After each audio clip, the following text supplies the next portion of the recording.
বর্তমানে যে বিভিন্ন জায়গায় নির্বাচনের পরিবেশ নাই এবং সকলের জন্য সমান সুযোগ নাই, এটা যদি সৃষ্টি করা না হয়, প্রধান নির্বাচন কমিশনার অন্যান্য নির্বাচন কমিশনাররা যেভাবে জেলে গেছে, আপনাদেরকেও আগামীতে জেলে যেতে হবে।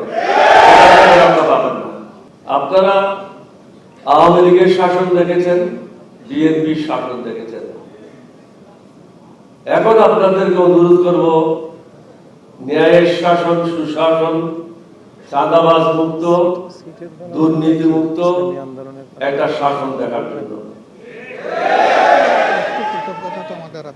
এইখানে যদি নিজের পায়ে নিজে কুড়াল মারেন, আপনাদেরকে কেউ সাহায্য করতে পারবে না। দিল্লির দাসত্ব থেকে আমরা বের হতে চাই। এখানে মুক্তিযোদ্ধা এবং 2024 সালের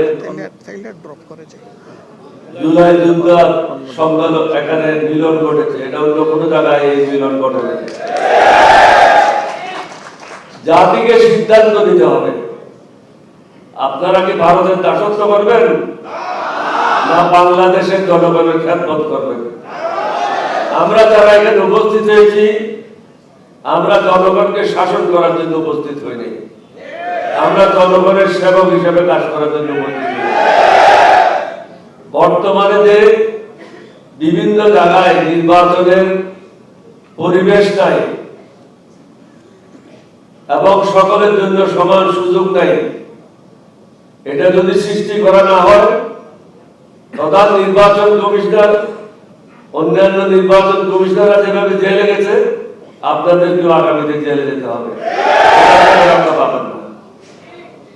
অন্যের পিছনে যাবেন না, কারো দাবেদারি করবেন না, দাবেদারি করবেন বাংলাদেশের জনগণের। দেশের জন্য যেটা ভালো সেটা করবেন। এখনো মানুষ ন্যায় বিচার পাচ্ছে না। নির্বাচন কমিশনে যারা অনেকেই বৈধতা পাওয়ার জন্য বা কাকে অবৈধ করার জন্য যে দরখাস্তগুলি দিয়েছে, এইগুলি ঠিকভাবে পর্যালোচনা করে রায় দেওয়া হচ্ছে না। আমরা আশা করব সমগ্র জাতি ঐক্যবদ্ধভাবে আমরা যারা আজকে মঞ্চে এখানে উপস্থিত হয়েছি, আমাদের পক্ষে রায় দিয়ে এই দেশের সেবা করার জন্য সুযোগ দেবেন।